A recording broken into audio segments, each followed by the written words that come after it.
Whoa, I actually just got high. It doesn't always happen. Sometimes I just hit the thing and it's just like, okay, I'm normal now. That made me high. Sometimes I think I should join you, and then other times I'm like, it's a fine line. Between what and what?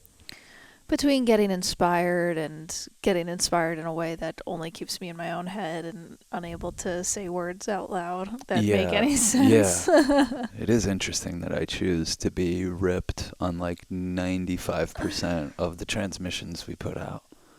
But I think that's my way of keeping it honest and keeping it real, maybe. I don't know. I mean, you can flow with it. Not everyone can keep the throat chakra open on a enhanced state. Yeah. I mean, some people do way better than me. Of course. Way better. It probably has to do with human design and if you like have a fixed throat chakra or not. I wonder that. I do wonder that. That's my theory. I've always been able to do to it. I've like, you know how we are. I'll smoke a joint before we go into the most consequential meeting of our life. And then I'll smoke a joint and I'll be like, this is how you feel all the time. You're going through life like this? Like the other night we got your dad incredibly high, or he got himself high. He saw my pen sitting there and he's like, let me hit that. And I was like, all right. And I gave it to him, and I didn't realize till afterwards when you told me, like, he hit it like the 70s. Like, he might have held weed for the first time. No, I mean, he always does. They kind of hit it like that, but I think that being a live resin pen. Yeah, like 95% THC, live resin, crazy-ass sativa. Like, he hit it and held it and was just sitting there, like, 1,000-yard stare. And eventually, it was so funny. I was on the other side of the room. Eventually, he goes, Sean? I'm like, yeah. And he's like, are you hearing me? And I'm like, yeah. He's like, this stuff is crazy. I just got really stoned. Well, he's like, first he was like, what is this? Yeah, like he said, was that THC? I said, yeah, that was just THC. And he's like, wow, I am really, really high right now. I said, oh, it's all good. And he's like, you're going around like this? That's what he kept saying to me. He's like, you go through life like this? And I'm like, I don't even know how to. I think I'm not going to fold under questioning right now. So. Well, I think you do and you don't. Yeah. You do in that you go around higher than most people. You don't in that, like, once you stay on a steady diet of THC, it doesn't affect you as strongly. Yeah. But it was really adorable because he like had me walk him to the bedroom because he was like, I've never seen someone so stoned. Like it was crazier than any drug we've given. He was just like gray. He was just like, what the fuck is this? And it's legal in our state. Oh, and totally. Everything. Like, this is not We're a big in New York. deal. It's legally bought. Rove, who doesn't sponsor our podcast, but we do love it. We do love it. Well, I was walking him to the bedroom and he was like, so if I were to refer to Sean, other than, as Sean, do you think he would prefer me refer to him as son or brother? And I was like, it was just a really adorable high thought. Like, that's very, like, it's very sweet. It is adorable. And I thought about it and I was like, they're both, I said, both are terms of endearment, so I'm sure he'd appreciate either one. Yeah. I mean, he could call me brother. I mean, neither one of us ever had a brother. Yeah. And, like, I'd prefer to be us being in that dynamic than some sort of fucking father or son thing. It's just like, you don't want none of that smoke. I'll turn that shit around on you so quick. So, call me daddy. Who's your daddy? You know what I think is adorable? Is like, I mean, obvious. Like, your dad has abstained from weed like his whole life. They a little here and there, but what it brings out in him is very interesting. I feel like, I know he loves me, but I feel like he can normally very easily ignore whatever the fuck I got going on and my shenanigans and my little jokes and little, personality quirks. When he smokes weed, he's all of a sudden notices me very much, and he thinks I'm the funniest person ever.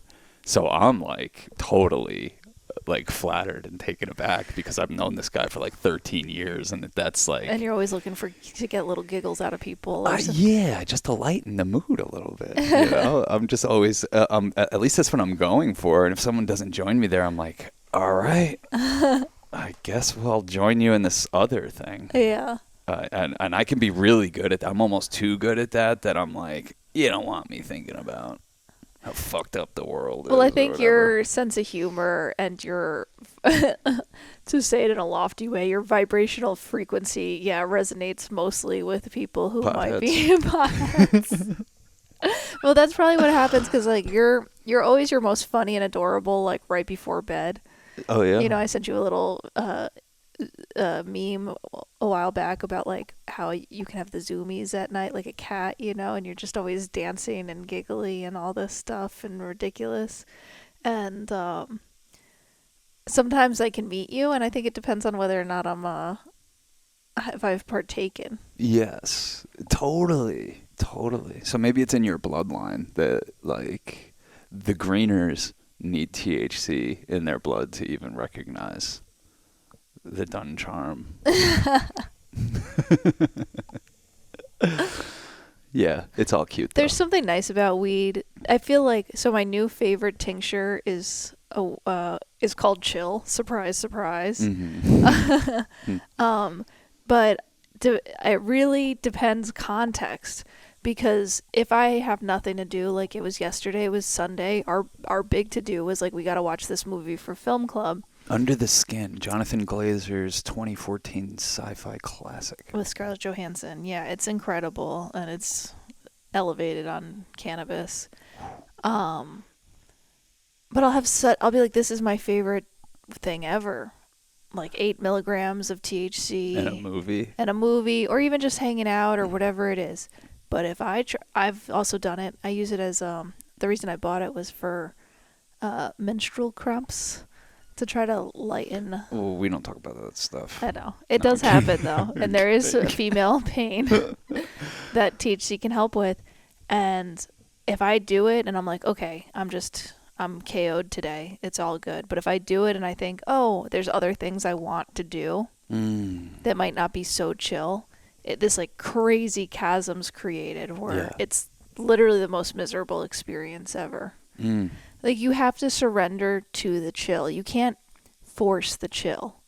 When the chill's forced, it almost becomes more uncomfortable because you're like out of whack, out of alignment. You're getting pulled in two different directions, and then like this split happens.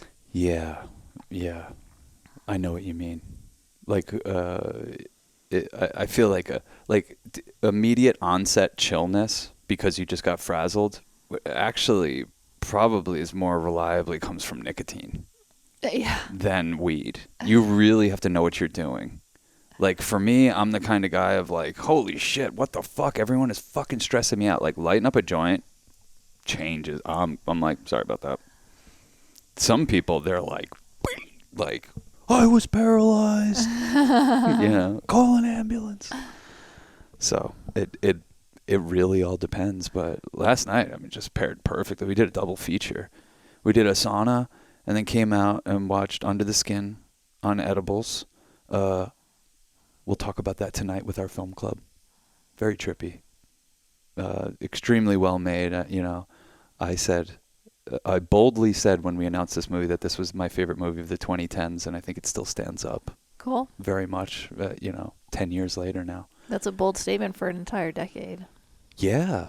Well, it's easy to make those bold statements lately because there's not that many. I mean, there's in the 2010s and beyond. It's like it's easy to be like, well, yeah, that was the only good thing. Yeah. And I'm not even being like that, but it was so good. And then we watched Groundhog Day. Groundhog Day. Groundhog. Groundhog Day. There's just one. Yeah, it's Groundhog Day. It's not like, hey, today we celebrate all the groundhogs. No, it's Groundhog. Groundhog Day. I looked it up because I was like, is it Groundhog's Day or Groundhog Day? Groundhog Day. It's Groundhog Day. Starring Bill Murray. Yeah. Can't remember what year, but it feels like 1993, maybe. Sounds good to me. Yeah. Harold Ramis wrote and directed it. And him and Bill Murray famously had falling out during and over this movie. I'm really not sure why, but they reconciled right before Harold Ramis died.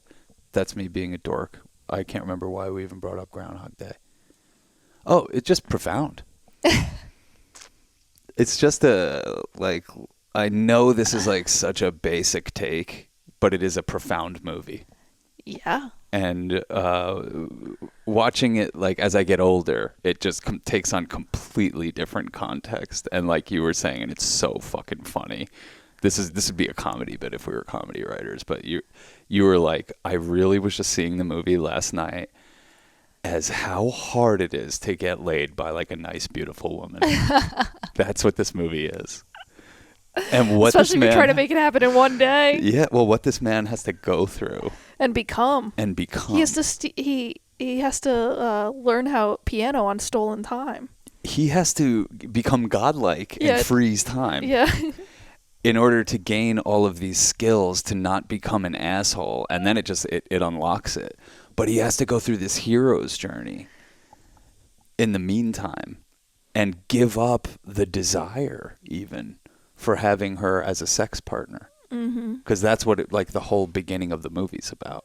And it's really hilarious and telling and so true, and like, what would you I just do? think so many men don't get that many chances. You know, like, he's obviously trapped in this, like, living the day over and over again. He doesn't want it, but to see the gauntlet he has to go through to win this woman over. Yeah. And I just was thinking about how most people don't get that many chances with the same woman. No. And it feels like the stack is it's stacked against you. The deck is stacked against you. Yeah. But you can learn from Bill Murray's mistakes. And there is a real hero's journey of like trying to win her over in a superficial way, which is just like know everything she likes and just seduce her through that. Yeah, that blew up in his face, and there's a montage of him basically getting slapped in the face like 18 times in a row, like, meaning like that's how many times he tried to do, the movie, it's implied that he's there for like an infinite amount of time. So you don't even know how many failed attempts he had in trying to be like, okay, she doesn't like fudge, she does like this, you know, like it. But it shows in a fast montage, like this guy got slapped across the face 1,000,000 times, basically creeping her out by knowing, like, you know, or just being too perfect, or like pushing it too far. And I think you can win someone over by knowing that their favorite flower is this or their favorite chocolate's this, and they could think like, oh, the stars are aligned and this is meant to be, but it only takes you so far. It's like unsustainable, and it's not like a true connection. So I don't know. But it does get you in the door. It does get you in the door. What got me in the door with you? Yeah, as opposed to being some random guy at a bar, I was a guy that also liked Errol Morris movies, and I was trying to make documentaries. Yeah, there's so much that's going on in this movie. But it is one of those things, the hero's journey is so true. Like the despair he hits, like he almost has to hit the despair of being like, get me off this thing. And he can't get off. So after he goes through the despair of not being off, it's like, all right, well, now that I'm here, how am I going to live it? Yeah. And what is living? And what could make a day enjoyable? What does this world need? It's like all these profound questions. Yeah. And every scene is still funny. Yeah, exactly. It doesn't get like, you know, like Full Housey vibes where it's just like, okay, let's stop and explain the moral of the story here. You really just have to kind of pick up on it. And if you just want to watch this as a pure comedy, it is that. But it's also... Was this the movie that there was like a scene that the film producers or the like financiers made them do a scene that explained why this happened? Holy shit. And then... Yeah. And then they like did it as the last scene that they were like, the director really didn't want to do this scene because the studio was requiring them that you know, at the beginning of the movie showed some sort of mystical thing happening that caught him in this loop or explanation. Like explain it. Yeah. Explain what this is. And, you know, obviously everyone making the film was very resistant to it. So I think they put it towards the end and just used up all the money before they could shoot it. Yeah, they're like, we'll shoot that last when we have no money. Yeah, and by that point, you can show the studio, hey, here's the film, and it works, right? Cool. Yeah. You see that it works, we don't have to do that. Yeah. Yeah. That's Dancing with the Tiger. that's what being a director is. But if he had put up the fight, like, I'm absolutely not doing that scene, he wouldn't have made the movie the way he wanted. You know, it's like you kind of, it's kind of like a, you oh, really, yeah, I'll do that for sure. I'll take care of that. No problem. No problem. I don't want to do it, but I'll do it. We'll do it. Mm-hmm. And then you just don't do it. That's us in the commercial world for sure. You know, people hire you, and then basically what you realize is like they've hired you to protect them against themselves. And it's so weird that when you start doing that, they're like, wait, what's all this? And I'm like, oh, well, no, you guys wrote an idea, and out of all the directors in the world, you thought I'd be the best one to do that, and now I'm doing it, and now everything is going to shit because you're turning to fear. Let me handle this. I got you. You know? That's what it's all about.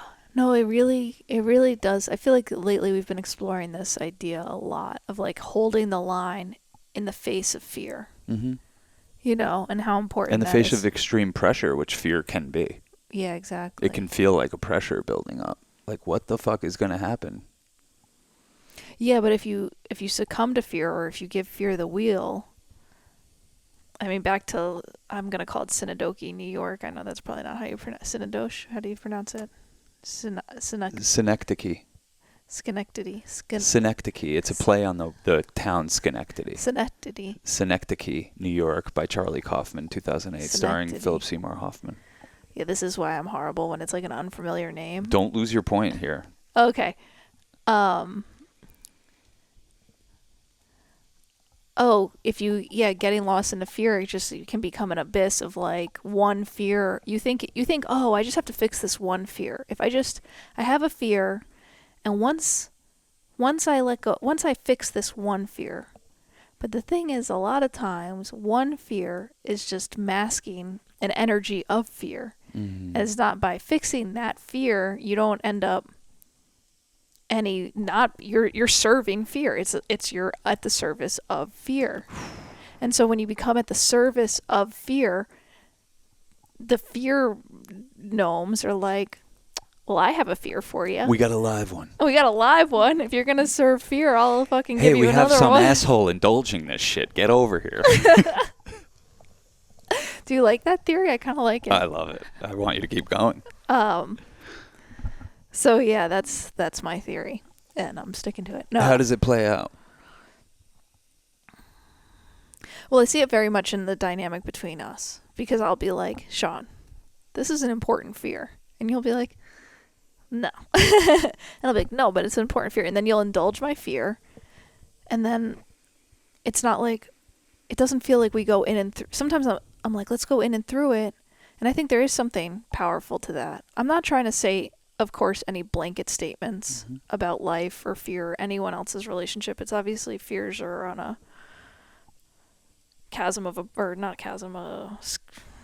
spectrum of importance, and how you deal with them, and pretending like fear doesn't exist isn't necessarily the answer. Blah, blah, blah. Everyone knows I don't know everything. But it does feel that, yeah, being like, okay, let me just serve this one fear. Just as an invitation to serve like a never-ending well. Like you think that it's just, you're like standing at a thing and some water's dripping out. And you're like, oh, well, I just got to collect this water. And then you take that water and then more water starts coming. I don't know. I'm searching for a good analogy, a metaphor, a visual for this. Yeah. I feel what you're saying. I think by serving any of the fears, you're opening yourself up to a world of narratives that are in service to fears, which could include and get as extreme as, and I'm sure we all hear this all the time, is I'm depressed about the state of the world. You know, all these things that are out of our control.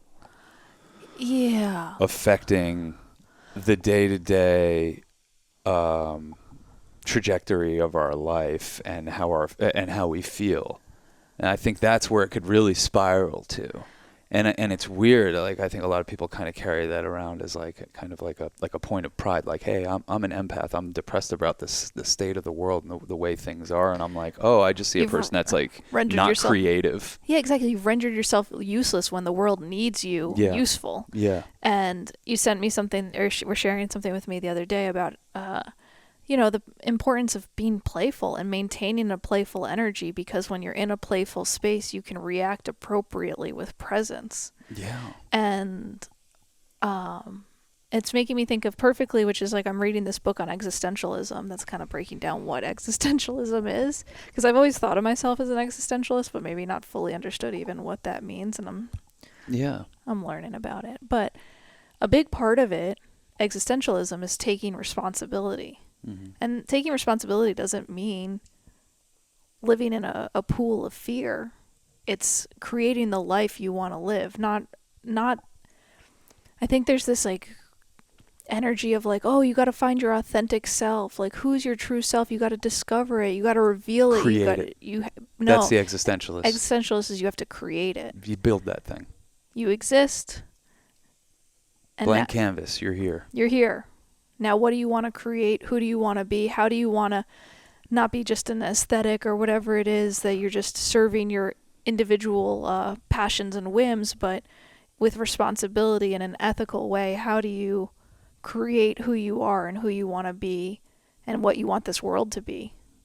And that's through responsibility. And sure, fear can be part of the pot of like, okay, like I'm scared that we're poisoning our environment and it's going to affect my health and my family's health and the health of the birds and all this stuff. Like,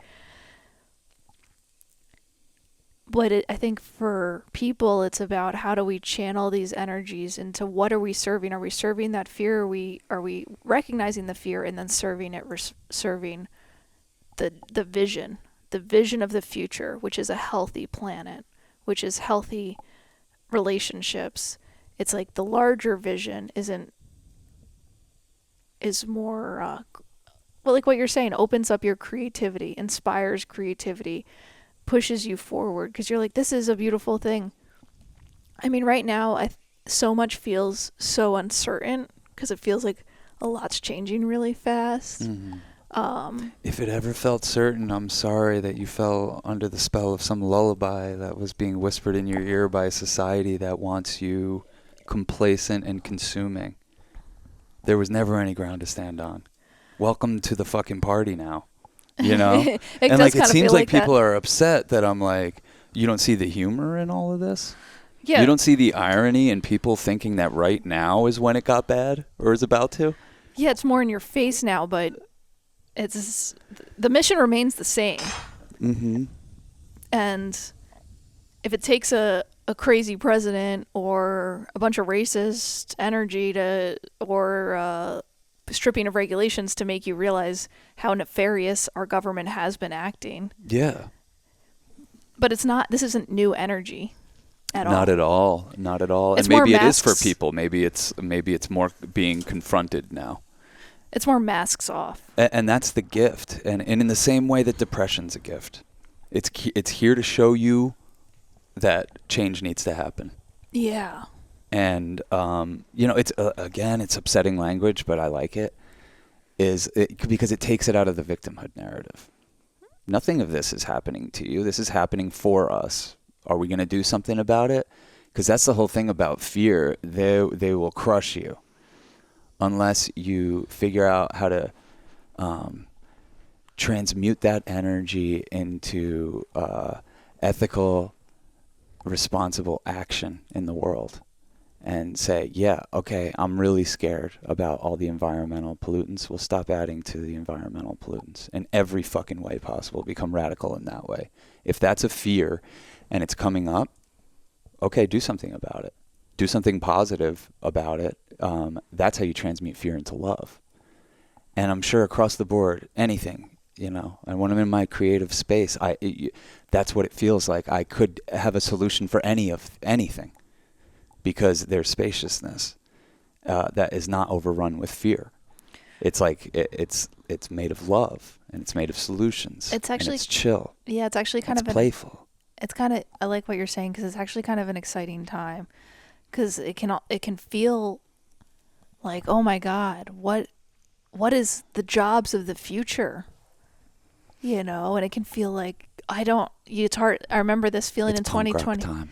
Punk rock time. All of that has nothing to do with me anymore. Well, it's time to build our own scene.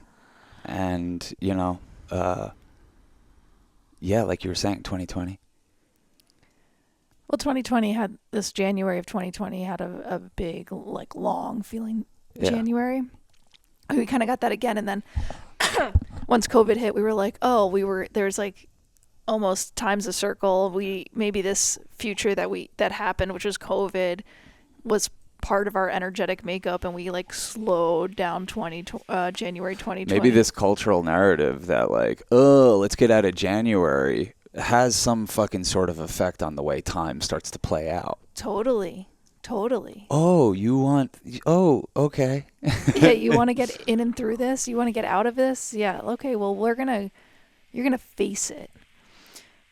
But we're talking to a friend the other day, just being like, not sure what the jobs of the future are, what things are the future. And I'm like, if everyone that I know, I feel like, is devoting themselves in some way to consciousness expansion, to community building, to creative pursuits, to sustainability, and like very much in everyone's like unique way. And I think our world is in the midst of shifting, maybe at an exponential rate that's dramatic, that it's hard to see who we're going to be or what we're going to offer. But there is no doubt that if you've been living your life in service and in love and with devotion and all this stuff, that you are going to be an adaptable person that's going to hear the call. And as we listen more to we don't have to worry about what are we going to do. You just have to slow down and listen, because the world and the universe is like asking things of you. And it's kind of a beautiful, like, I trust in the guides of like how we can show up if we know that we're capable and able to show up. Yeah. And that we have a lot to offer, and reaffirm that for ourselves. I feel like that's what the call is. It's asking us to step up and be who we're meant to be. And there's lots of ways to do that. But I think that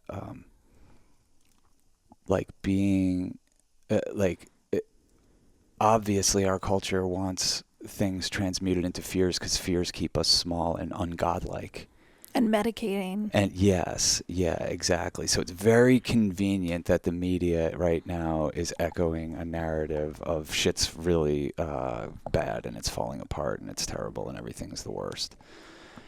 And look, maybe there's tons of examples of that, but there's tons of examples of the opposite.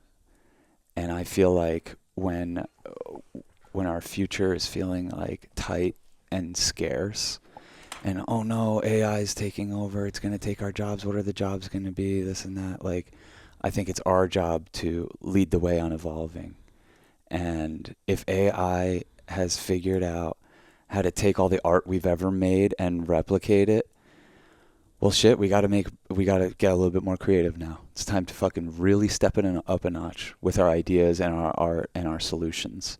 And if AI can fucking read us so well that it can mimic us like that, well, that's a little bit embarrassing. Let's take this a little further. Well, it does feel like there's a pendulum of energy where what people want and need from the world. And I think we've gone into cheap furniture or whatever it is, or clothes or art or whatever it is. And there's like a fast, cheap, and out of control. Yeah. There's a craving for something long lasting, homemade, sustainable, something that you can treasure rather than like something to fill a void, a quick fix, And I think what becomes very uncomfortable is a bunch of billionaires want to play God, and they have been for a long time, and the only thing I can do is not make them my God and like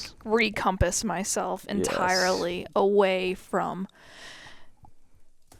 the social media they want us playing in, the things they want us buying, how they want us buying them, how they want us relating to each other, whether it's through the media or Amazon or what you consume or how you connect with your friends and organify things, you know, compass your things in a different direction, because you can make a choice to not let Elon Musk be your god or whoever the hell it is. Yeah. Well, because you see what they're doing and you see the games that they're starting to play, and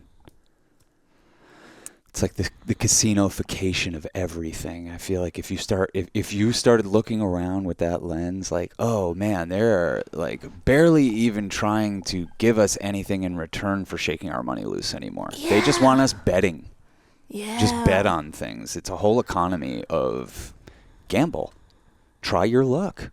Right. Try your luck. Or we'll make you so desperate that the only way you could get out of a situation of desperation is by thinking you might be able to win. Well, because if you big. think about it, it's the only place you can glean hope in this society right now. Right. What's the only thing that maybe could get you away from your student loans, you know, that were a sham? They were a sham. What's the only thing that can get you away from your predatory medical debt? You know, what are things that can get you out from your house being fucking underwater? What are some of the things? Well, maybe I could win money. You know, there's because help ain't on the way, as we know, and the system is so controlled to, you know, make sure that people can't get out of their circumstance, that at least right now, gambling has that allure because it dangles hope in front of us again, and it's a thing that is a very, very powerful tool for human beings. Hope. Yeah, especially for it to be like so. Maybe things could be better. And it feels like unfortunately tied to like a quick fix. But that's what I'm saying. Culture's version of it is going to come in the form of grifters like Obama. Like, what did he run on and get in there on? Hope. And what did he end up saying by the end? There's no hope. And that's what he says now. And it's really, but the real version of it that comes from lived experience and actually trusting in other human beings, and they don't let you down, and people step up, and you start to recognize people's generosity, and you start to recognize how hard it is for motherfuckers to get up and go through their day and do the things that they have to do, recognizing that and assuming that about everybody. You know, it starts to expand your heart, and that can give you hope. And knowing like, hey, if I could turn it around from my depressed state, maybe anyone can. Maybe our country's caught in a depressed state right now where we don't see a lot of solutions, where we just see hopelessness. You know, we see like, oh, 3 or 5 billionaires are controlling everything. Well, there's no hope. That gives me more hope than ever. That's it? Wait, all they're doing to control us is like they just have control of like the money, the fake money and the fake laws. And wait, there's only like a handful of them that we have to suss out and eradicate? I don't know. The job seems pretty simple and obvious. Like, basically, what I'm saying is if it's against your fucking religion to give in to fucking their fear tactics, you start to realize how creative you are, even conversationally. And that's especially where it can make a difference, is because it becomes cultural currency to fucking bitch and moan about the government. Well, fucking stop relying on the government then. If they fucking suck, if they're fucking you over left and right, well then why are you talking about them? Stop charging that up. Because all we have to do to replace it is start doing something better that works for more people. Stop charging it up. Stop giving it so much power. Stop giving it so much attention. Stop giving it so much money. Resist. Now that gets uncomfortable.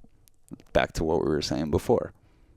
But practice it in the defense of your art, in the defense of your life, and you'll start to see ways that you can practice it in defense of humanity getting swallowed up by fucking greed and war and subjugation and exploitation. Amen. Yeah, I'm into that. We're cooking. I don't even know what we're talking about. I don't even know either. Get me all wound up. I love it. Yeah. Yeah.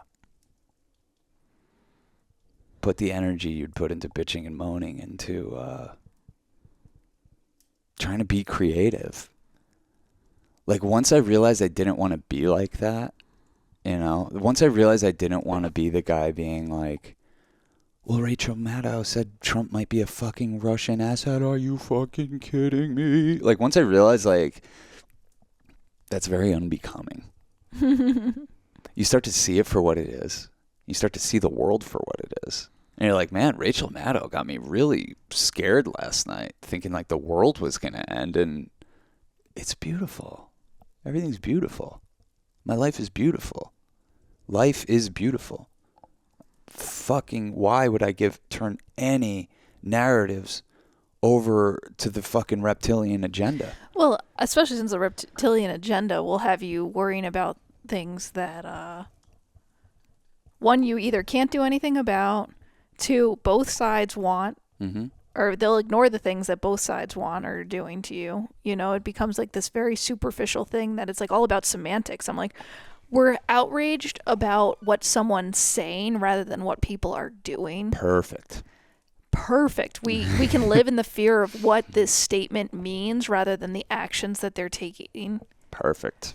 I mean, it's ideal. It's ideal. Because it's not a call to action. It's a call to fear. Yeah. It's like, well, we've answered the call. Yeah. He's saying something. I'm like, yeah, but what are we doing? What have we been doing? What is happening? You know, it is, I'm trying to embrace going in and through this despair to feel like I can live fully. Like I was saying to our homie Jake we were talking on our Discord yesterday, you know, like he's like, what is even happening? Nothing different. Is the billionaire class is going to do a record transference of wealth upwards. And they'll just market it different this time. But it's what they do under every administration, it doesn't matter who the world leaders are or what the parties are or whatever. They figure out a way to do upwards transferences of wealth that are record-breaking every time. And I can tell you, that's what they're working on now. They're just marketing it differently than the Democrats do. So don't get your panties in a bunch about it. Stay focused. Stay clear about your objectives. The mission remains. The mission always remains. Reclaim your kingdom and reclaim it again and get stronger and get more playful. That's the symptoms of the life we're talking about. That's the symptoms of reclaiming it, is silly time, fun time, creativity, making movies with your friends, chilling out, having fucking wild nights, going to fucking concerts, showing up to fucking festivals as a group, having space camps, acid tests. Let's fucking do things. Let's travel. Let's have fun. Let's have community. That's the symptoms of saying, I'm gonna turn down the volume on all culture's madness and fear tactics because they're there to drain me and more easily turn my hard-earned money over. Yeah, well, that's what it feels like. Remember in 2020 how when everything slowed down for a month or a couple weeks, you know, and it felt like, oh, the whales are happier because there's, you know, like I think what you're talking about is like enjoying the more simple pleasures of life. Yes. The more, like, you know, enjoying the friendships, enjoying the family, enjoying the community, and through that, expanding the mycelial network of mutual aid and good ideas and inspiration and there's our friend has something called Collective Focus, and it's such a good name. Shout out to Sarah.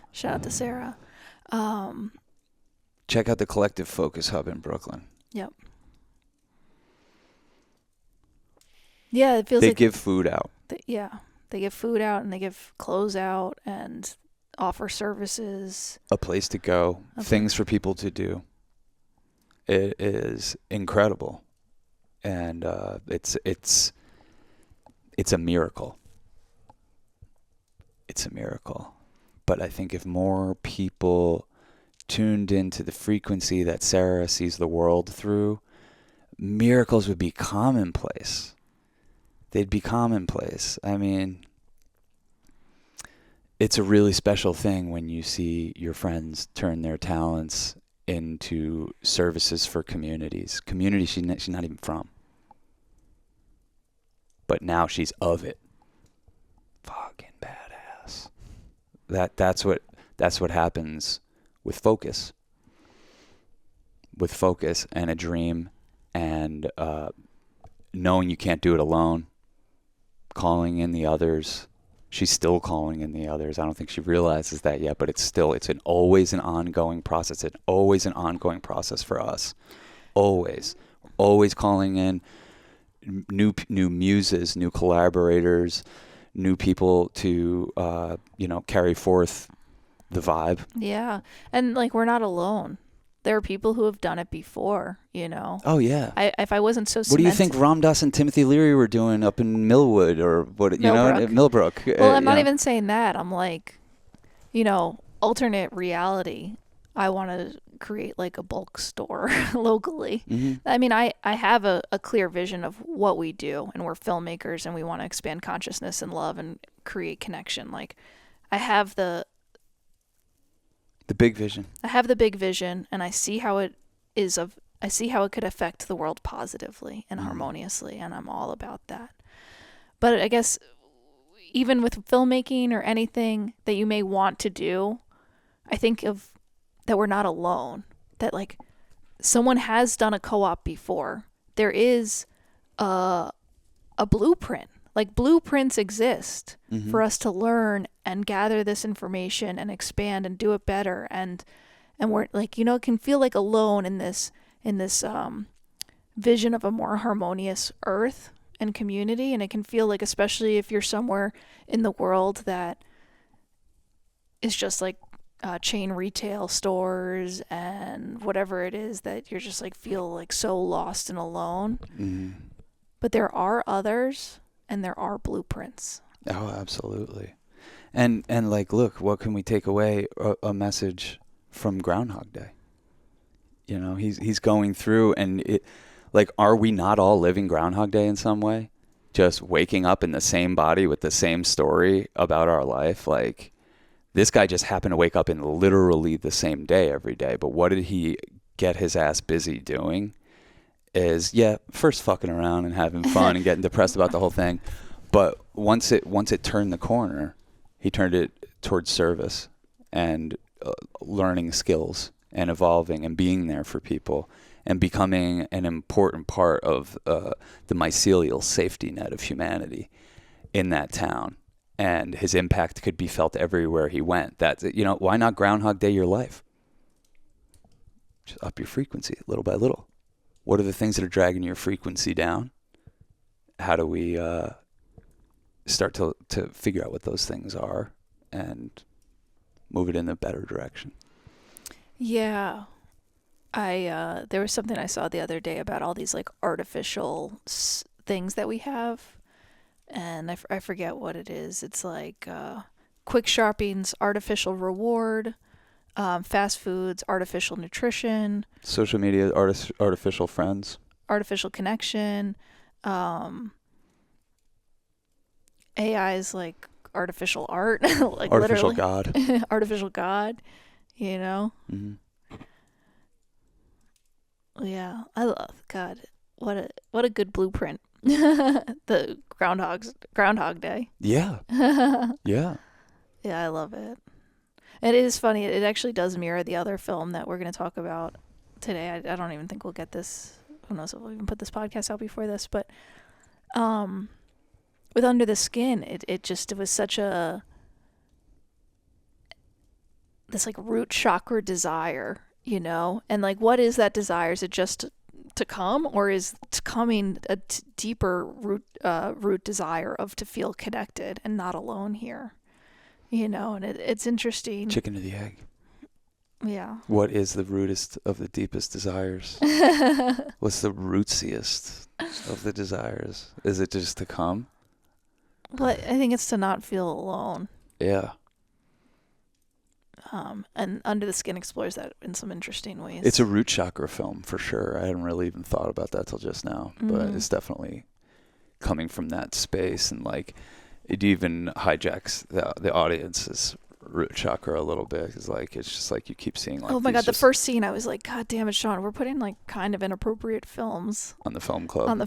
Yeah. I just had a moment where I'm like, what are we doing? Are we gonna come off as like creeps? Like this seems like we're getting people to watch these creepy movies or that have a little, but it's like I think the thing about Church of Chill is like, yeah, we're all adults here.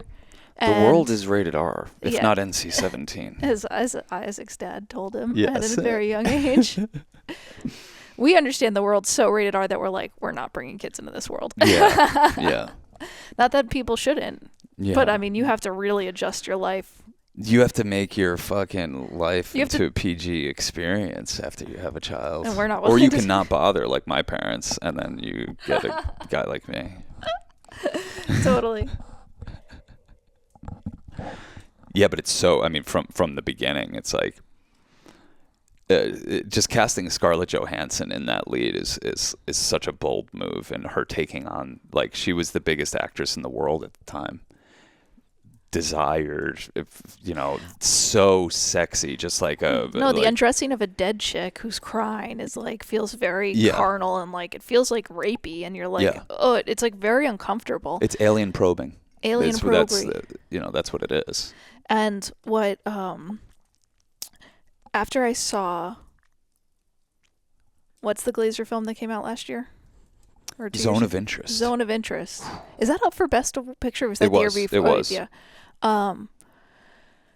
After I saw Zone of Interest, I was like, all right, well, this guy has infinite respect for me.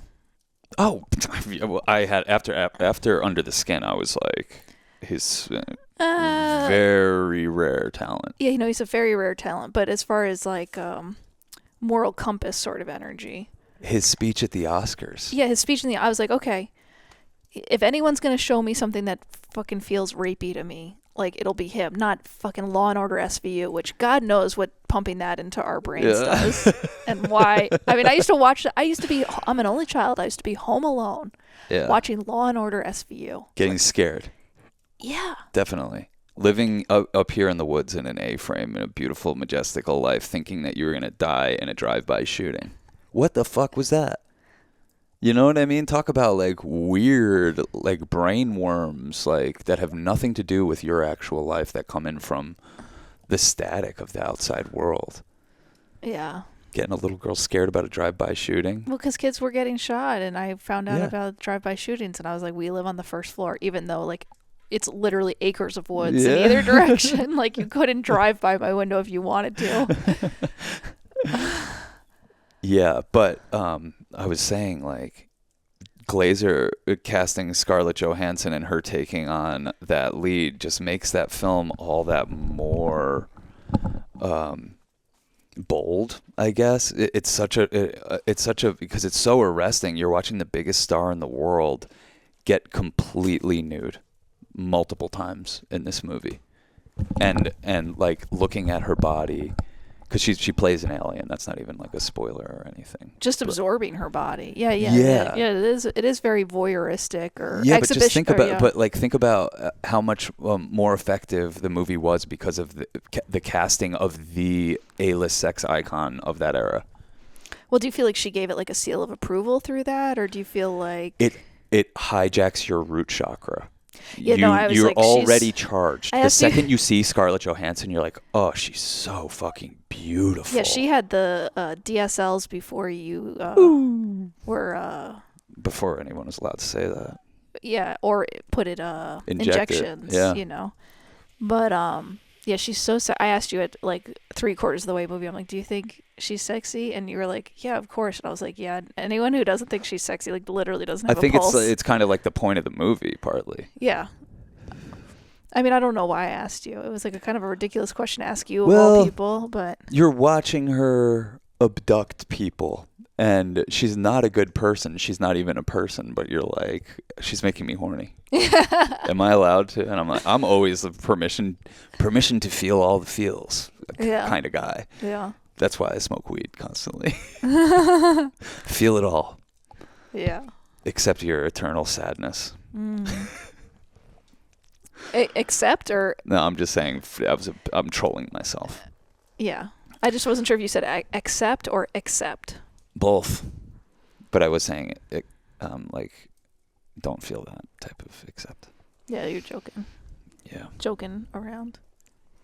Yeah. No, but I mean, reading this like course on existentialism, which is like really about only once you go in and through your despair can you like live a responsible, ethical life free of, shallow desires. Yeah. And I was like, I like that. Because I try to make. Yes, thank you. It aligns with who you really very naturally are. Or the way your parents raised you. Yeah, I guess. What are you talking about? Because it's like the world is sad, and I don't want to pretend like it's not sad. Oh, I just think you conduct yourself in a very conscious, aware, responsible way. And when you don't, you try to course correct immediately.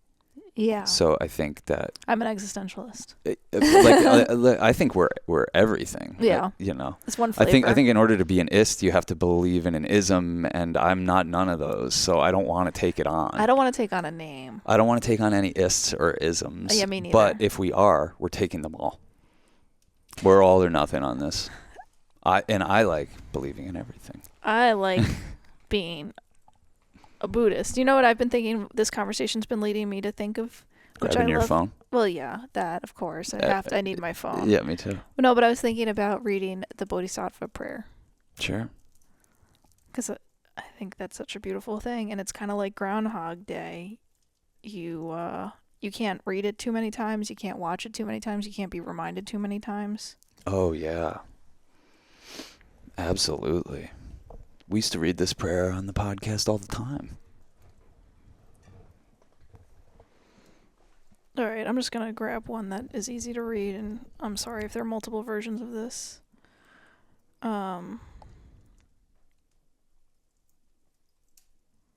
Okay. Bodhisattva Prayer for Humanity. May I be a guard for those who need protection, a guide for those on the path, a boat, a raft, a bridge for those who wish to cross the flood.